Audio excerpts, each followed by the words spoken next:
What's going on, growers? It's James Pigioni coming to you live from Jersey. Today I got something fun and a little different for you all. I remember when I was younger and I learned about some Native American gardening techniques, and some of those ideas have always stuck in my head. So today we're going to test one of those out and find out what happens when you bury a fish under a tomato plant. Let's go! Not only did I hear about people putting fish under their plants in school when I was younger, but also just recently I was out working with one of my friends. He actually just turned 81 years old and he's got a large property, an older gentleman, super knowledgeable, but he told me when he was younger they used to get the best tomato plants. He worked for a farm and he said what they did was what I'm going to be doing today. They basically just took a fish and some fish head, buried it underneath where they were going to plant it, put a little soil on top of that, and then planted the tomato in the ground. This way the fish could break down, and by the time the tomatoes were blossoming and fruiting, they could absorb some of that nutrition and some of the nutrients and everything that the fish actually provides. So let's grab some tomatoes that we have just rested outside the greenhouse, hardening off, and get ready to get those in the ground. Before I grab the tomatoes we're going to be transplanting out into the garden, I wanted to show you how everything in the greenhouse is looking. As you can see, the eggplants and the peppers we transplanted into bigger pots. They're looking fantastic and they're growing real well. Because we're not going to be transplanting any of these today, we're not hardening them off. And we still have a number of tomatoes that I have to put in or give away. A couple of these trays are going to certain people, and then we should have some extras in case anything happens to the tomatoes we're transplanting. So I'll show you the ones I'm going to be sticking out. I've got them hardening off. This way when we put them into the garden, they're not going to really go through as much transplant shock. We're going to go with we've got a Rosa de Bern, Riesentraub, I think that might be how you pronounce it, not exactly sure. And then we've got a couple of other ones, a Chef Chief Orange and a Juliet, so let's get those in. I've never tried this method of growing tomatoes before, but with all the history it has, I think we're gonna get great results. And if we can do something like this, which is organic, to increase production, I say why not, let's try it. And I'm not going to plant the tomatoes in this old fruit forest because some of the fruit trees have gotten so large, they're shading out some of our area. Instead, let's go into the new fruit forest where we can get full sunlight, get highest production we possibly can. Now that we're in the new garden, as you can see, a lot of the fruit trees in here are much smaller, so that's going to allow us to get good sunlight. We're going to choose to put a couple of them just right here, follow along with some of the other tomatoes there. This way we can have a nice comparison. First thing we're going to do is just pull back these wood chips, this thick mulch, and then we'll start getting our section all ready and prep to plant. One thing you'll notice as I'm digging through these wood chips is they're very deep and they're also moist. And when you've got deep, moist wood chips like this, it brings in a lot of life. You'll see the fungus is here, which is important. That's what's breaking down a lot of your wood chips. And there's also a good amount of worms and things that are just living in this section. So as we get deeper into there, you'll see some of the worms start to come out. And you'll notice how deep these wood chips are. One thing that's preventing is the weeds from coming up. We had a lot of perennial weeds in this section that we're avoiding. We don't have to deal with anymore because we're just putting the chips so nice and thick. We got to make sure we're planting into the soil, not planting in the wood chips. Now we're starting to get closer to the soil level. And we're starting to see some worms. There's one here, pretty small one, but that's a good sign. They're reproducing.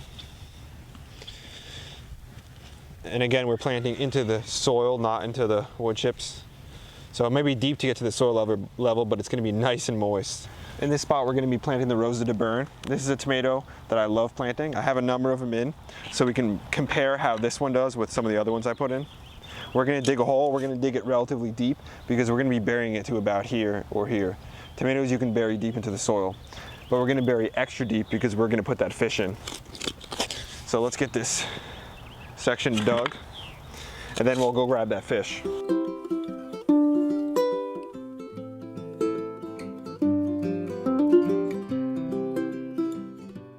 You'll notice we have sandy soil here, which is actually good for tomatoes. That's one of the reasons Jersey is known for growing great tomatoes. And we're gonna dig, like I said, a little deeper than usual because we want to bury this fish deep so we don't have any critters coming back and trying to dig it up. My friend who I mentioned earlier in the video, who used to use this technique, said that they use moss bunker, so that's what we got. We just picked some up from the local bait and tackle shop because we live local to the ocean. We've got a lot of places like that. So we've got some moss bunker here. I'm gonna slice it into about 3s to help it break down quicker. I'm not gonna show you that though, so I'll bring you guys along after I'm finished. All right, I have this sliced up in 3s now. One thing I wanted to mention is you want to make sure you're planting this deep because you could have some animals and stuff trying to dig it up. So it works well with the tomatoes, I think, because we're going to have it nice and deep. So I'm going to even dig even a little more.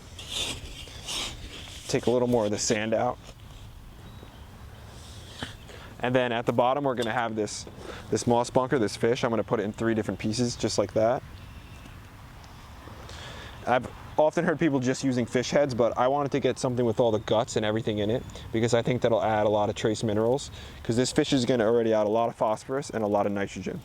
Next, we're not just going to put the tomato right over top of that. That's not how you want to do it. Instead, we're going to put some black leaf mulch, which is basically just a compost on top of that. I'd say about that much. This way the roots can grow down into it. Next, we're going to add some of this black leaf mulch, which is basically just a compost.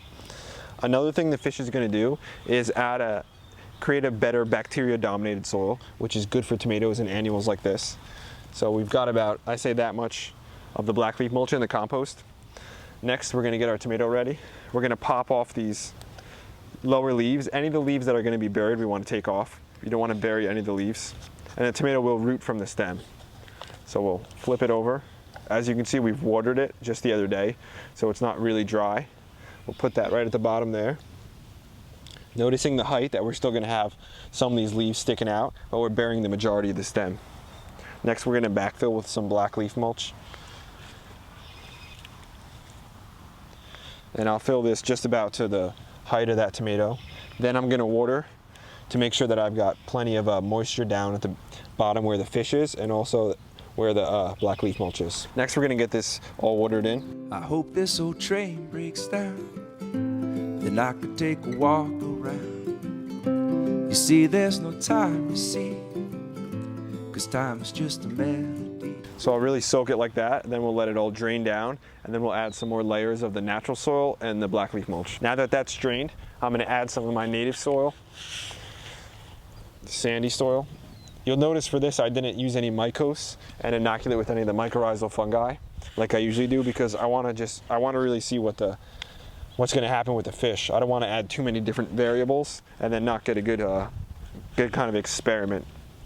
So then we'll add some more black leaf mulch after we layer the native soil and then water again. People in the street walking fast as the feet can take them. I just roll through town. The window's got a view, but the frame I'm looking through seems to have no concern for now. When watering your tomatoes, if you're going to do it, it's better to do it like once a week with having nice deep watering as opposed to just coming out every day and just watering the surface of the soil. You want to encourage those roots to go deeper and spread out a lot. This way you'll get more roots will equal more fruit. And then we're going to layer some more native soil.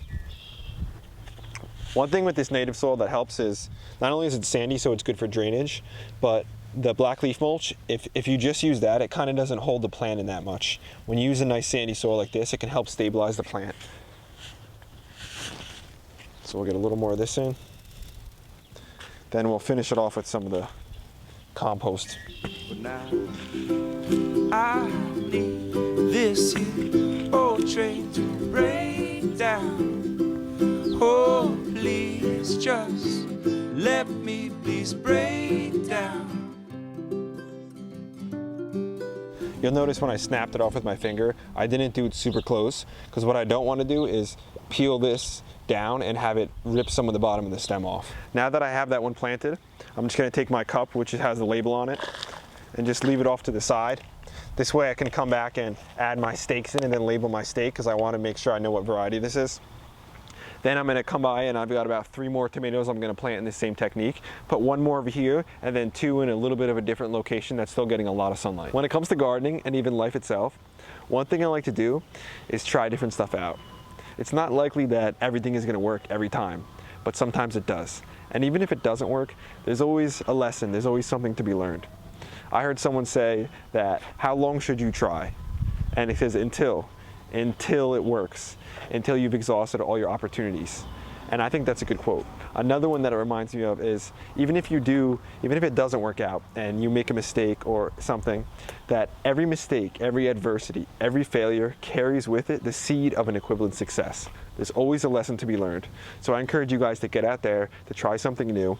Even if people tell you not to, don't always listen to the doubters and the haters. I mean, yeah, do your research, but still, don't listen to people who just want to put things down, who say they can't and they won't and you shouldn't about anything or everything. Get out there and try it. At this time of year, when the plants are so young and we have seedlings and everything just coming up, I typically can't let Tuck into the garden because he'll crush some of the plants. He'll go Godzilla or Tuckzilla on some of them.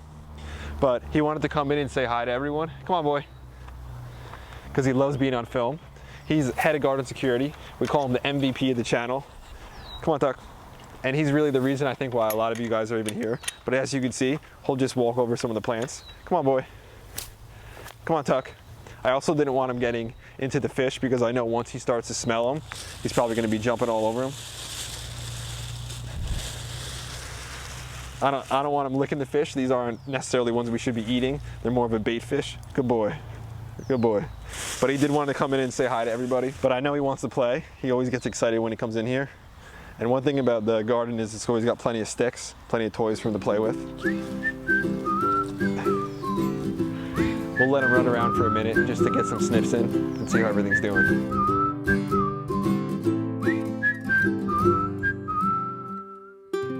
That's today's video, growers. Thanks for watching. I hope you enjoyed it.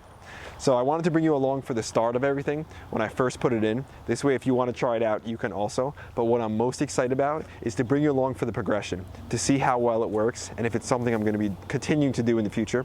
So to make sure you can follow along for the whole process, hit that notification button. So when we update you on this and the rest of the garden, you guys get it right away.